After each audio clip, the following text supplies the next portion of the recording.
Oi gente, eu sou a Bárbara e no vídeo de hoje eu vou contar pra vocês a história do sequestro do ônibus 174 do Rio de Janeiro. Antes de eu começar o vídeo, eu já queria dizer pra vocês que aqui no canal eu tenho diversos vídeos sobre esse tema e se você gosta desse tipo de assunto, pode se inscrever aqui que direto eu vou soltar vídeo sobre isso. Inclusive, nós estamos fazendo um teste aqui no canal de começar a postar 2 vídeos por semana e a princípio eu quero deixar pra postar de terça e sexta-feira, às 18, 18 e pouquinho. E por fim, eu queria falar rapidinho que eu tô estreando hoje meu novo canal, que eu vou falar sobre outras coisas, sobre minha vida, algumas outras diversidades. E eu vou deixar aqui embaixo o link e hoje vai sair o primeiro vídeo. Então bora começar o vídeo!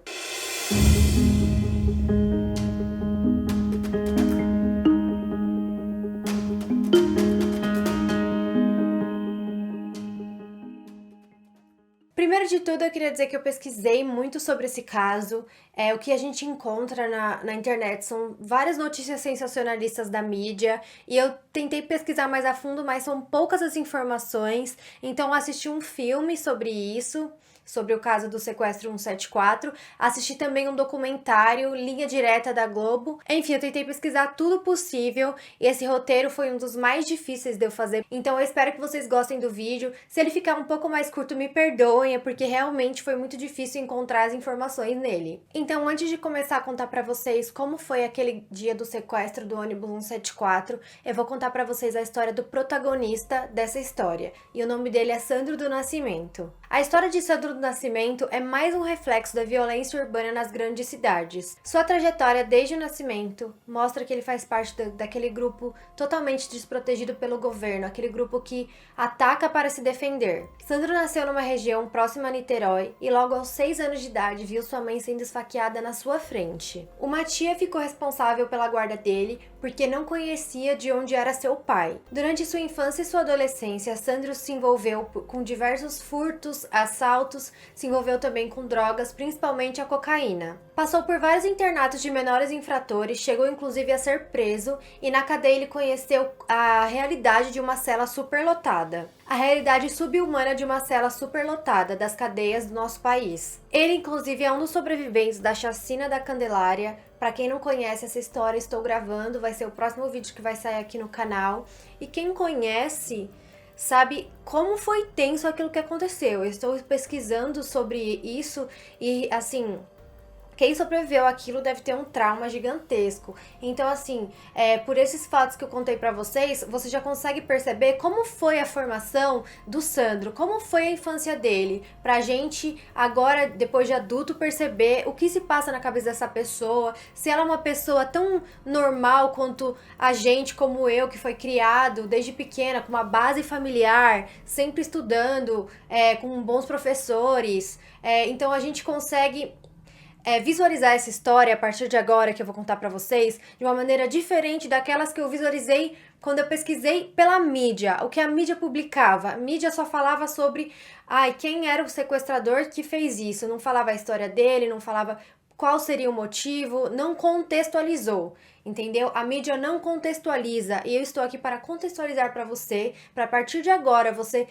ser um ouvinte dessa história de uma maneira diferente. Eram 14 horas do dia 12 de junho do ano de 2000, dia dos namorados, e as pessoas estavam vivendo sua vida normalmente, inclusive algum grupo de pessoas que entrou no ônibus do número 174 que ficava no Rio de Janeiro. Então essas pessoas entraram, foram fazer suas viagens normalmente, até que às 14h20, Sandro entrou no ônibus. Sandro entrou armado e transtornado, dando início ao assalto, que posteriormente virou um sequestro. Acredita-se que virou um sequestro porque ele queria fazer um assalto, mas como a polícia ficou sabendo e parou o ônibus, aquilo tudo virou um sequestro. Então Sandro entrou no ônibus, ele xingava, humilhava os passageiros, ele estava realmente transtornado, até que um dos passageiros conseguiu colocar o braço para fora do ônibus e fazer sinal, até que quem viu chamou a polícia. A polícia então imediatamente parou o ônibus. Então a partir disso, Sandro viu que ele podia ser pego e ele ficou desesperado e tudo começou a piorar. Tudo se tornou uma confusão. E nesse momento, como estava tudo uma grande bagunça, o motorista e o cobrador conseguiram sair correndo pela porta de trás do ônibus e alguns passageiros conseguiram fugir pela janela. Contudo, alguns passageiros não conseguiram fugir e ficaram reféns daquela situação. Luciana Carvalho foi uma das primeiras pessoas que teve a arma apontada à sua cabeça. Sandro levou ela até o volante do ônibus e pediu que ela dirigisse. Pediu não, obrigou. E ela não teve como dirigir, até porque é uma coisa difícil, que nem todo mundo sabe dirigir um ônibus. Então, nesse momento, ele percebeu que tinha muito cinegrafista chegando, muito pessoal da mídia. Então, ele pegou e deu um tiro no vidro da frente do ônibus para espantar e intimidar, assim, os cinegrafistas. Aí tudo começou a ficar bem intenso. William de Moura foi liberado pelo sequestrador, sobrando assim dentro do ônibus 10 reféns, todas elas mulheres. Após a liberação desse refém, Sandro decidiu usar Janaína Neves para se comunicar com a polícia. E ele fez isso como? Ele apontou uma arma para sua cabeça, mandou ela abrir a bolsa dela para ele ver tudo que tinha e ele achou um batom. E ele decidiu usar aquilo para se comunicar com a polícia. Então, ele mandou ela escrever: ele vai matar geral às 6 horas. E assim ela fez. No decorrer daquela tarde do sequestro, Sandro decidiu liberar Damiana, que sofreu 2 AVCs enquanto ela estava no sequestro, por conta do nervosismo, acredito eu. Então ele decidiu liberar ela. E posteriormente, Damiana, decorrente desses AVCs, ficou sem falar por 5 anos. Sandro pedia R$1.000 e uma granada para libertar os reféns. Então você imagina, você se vê naquela situação, sequestrado por um cara, e ele tá pedindo apenas R$1.000 e uma granada. Passa também na minha cabeça, por que a polícia não deu isso, no final das contas, pro Sandro? Porque é muito pouco se for pensar. E também entra naquilo que eu falei, sobre a infância de Sandro, sobre toda a dificuldade que ele passava. Olha o que ele fez, ele sequestrou um ônibus com 10 reféns, toda a mídia em volta, toda a polícia em volta, e ele pedia apenas R$1.000 e uma granada. Inclusive, aproveitando que toda a mídia estava lá, Sandro falava várias coisas. Ele inclusive falou sobre a chacina da Candelária. Ele gritou e falou assim: vocês lembram da chacina? Eu estava lá, meus irmãozinhos estavam lá. Então ele falando isso dava a entender, meio que para toda a polícia, para toda a mídia que estava lá, que ele estava fazendo aquilo por vingança. Em certo momento, Sandro também fingiu que tinha assassinado uma das reféns. Ele tinha colocado um pano na cabeça de Janaína e falou pros policiais e pra todo mundo que tava lá que ele ia contar até 100 e atirar na cabeça dela. Então ele foi contando, pulando alguns números, e quando chegou no 100, ele atirou e fingiu que ela tinha morrido. E depois disso começou a fazer várias ameaças pro delegado, falando que já tinha morrido uma e que ia morrer outra. Em diversos momentos também, que eu fiquei curiosa, a polícia podia ter acabado com aquilo logo. Sandro colocou a cabeça pra fora do ônibus diversas vezes, sendo assim um alvo fácil, para qualquer ação da polícia. Inclusive ele colocava a mão pra fora, assim, a mão inteira com o braço pra fora da janela do ônibus. E assim, eles podiam ter atirado no braço, porque a arma tava na mão, atirado na mão,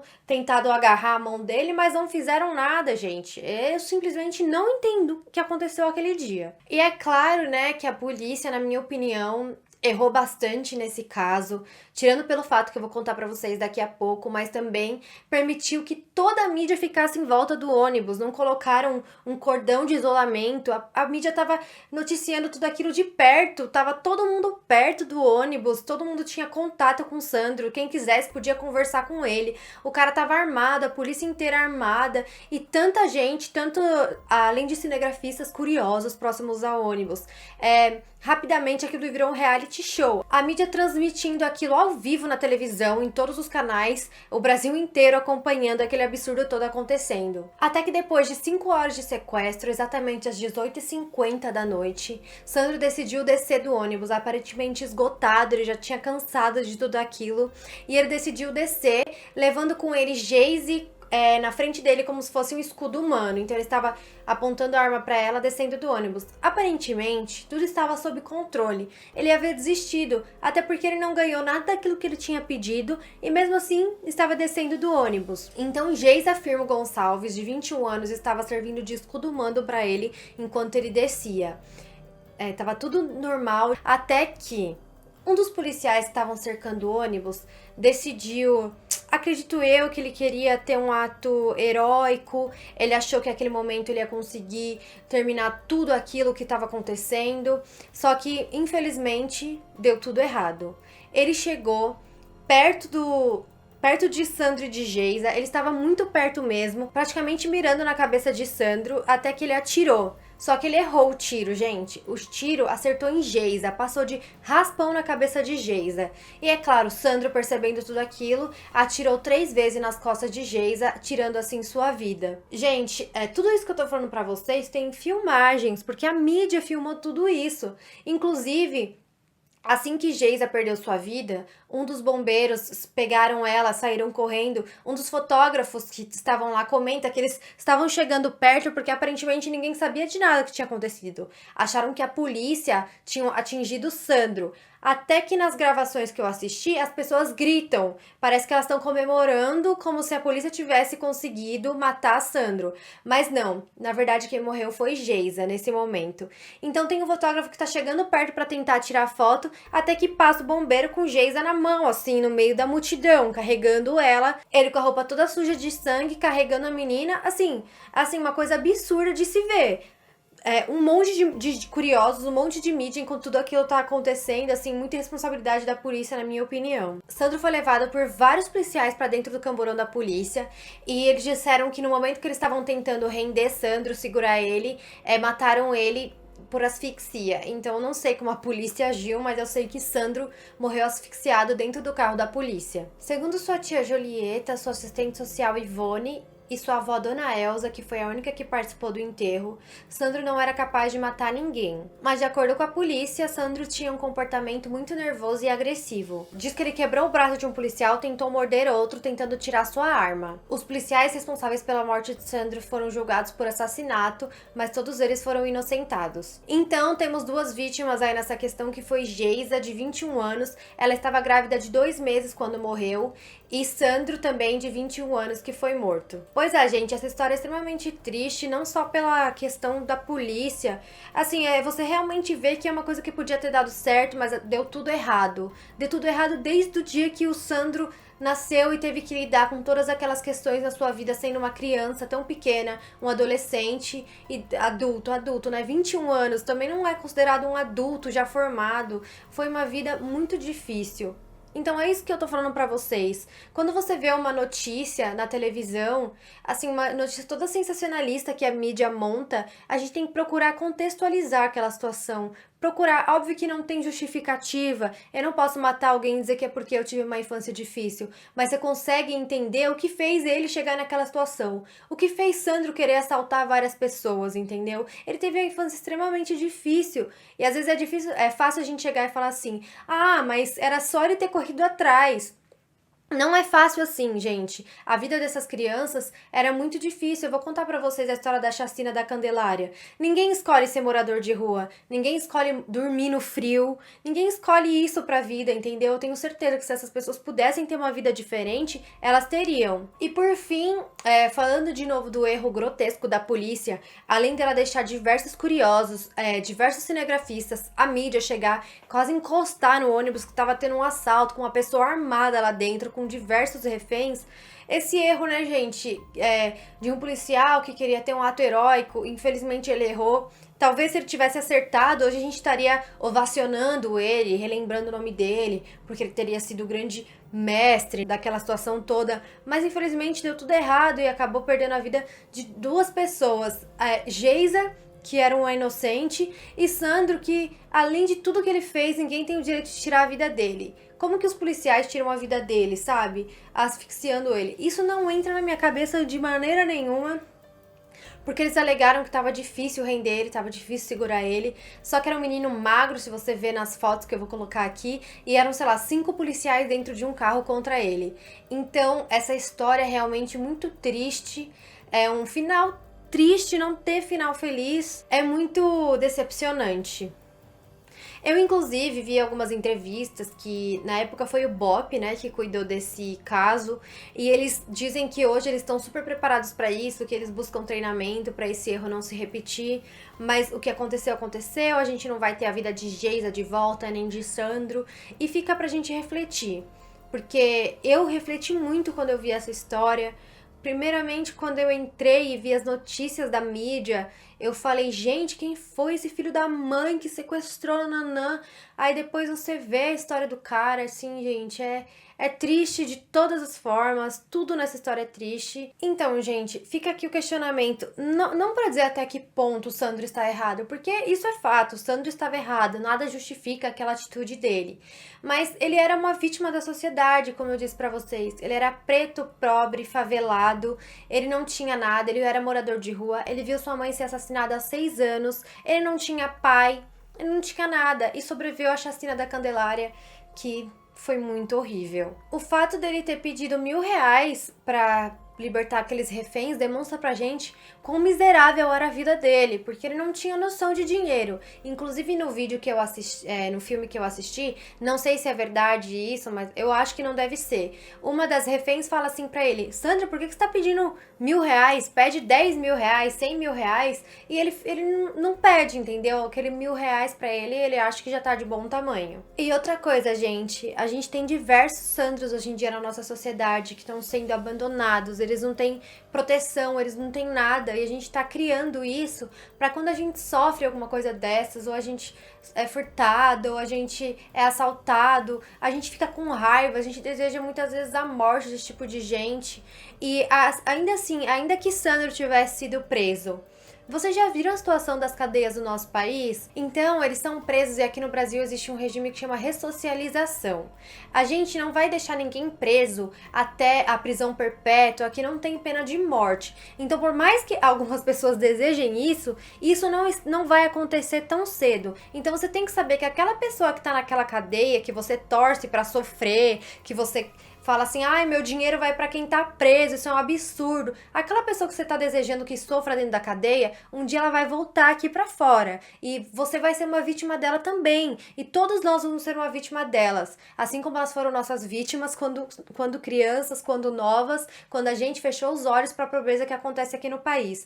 Então é o seguinte, quando você vê alguém, eu já vi muitas piadas na internet e prometo pra vocês que eu já fiz muito dessas piadas quando eu era um pouco mais nova, quando tem aquelas fotos de uma cadeia lotada, que a gente fala assim, se cabe 60 pessoas numa cela, é porque cabe 60 pessoas numa cela, e na verdade cabe 3. Aí a gente quer que o preso fique lá e saia como um anjo. Mas não, porque ele fica lá com mais 60 pessoas, ele não come direito, ele apanha, ele cria inimizade com as pessoas que estão lá. O que ele vai pegando? Ódio, mais ódio, ódio, ódio. Ele quer sair de lá e quer quebrar todo mundo, porque olha a maneira que ele viveu lá dentro, entendeu, gente? É isso que a gente tem que entender. Se ele vive lá dentro bem, ele estuda lá dentro, ele trabalha lá dentro, ele consegue entender aquilo que ele fez, que é errado, que a vida dele pode ser diferente, então ele vai sair uma pessoa diferente de lá. Mas se ele vive mal dentro daquela cadeia, ele só vai sair pior. É isso que a gente tem que entender e colocar na nossa cabeça. Deixem aqui também nos comentários o que vocês acham desse caso. Eu espero que eu tenha feito vocês refletirem, assim como esse caso me fez refletir, e eu acho que evoluir como pessoa, pra gente parar às vezes de falar coisa que a gente não sabe, falar sobre uma realidade que a gente não vive, gente. É tão triste a gente ver alguma pessoa lá na rua e falar alguma coisa, sendo que a gente não sabe o que aquela pessoa vive no dia a dia, entendeu? Assim como quando alguém fala da nossa vida sem saber, a gente fica muito bravo. Então é isso, gente. O vídeo de hoje, além de contar uma história, também eu quis fazer uma reflexão com vocês, e eu espero que vocês tenham gostado. Vai sair vídeo também ainda essa semana sobre a chacina da Candelária, para conseguir mais contextualizar vocês, né, sobre toda a situação. Se vocês gostaram, se inscreve, deixa o like, me segue também no Instagram e até o próximo vídeo.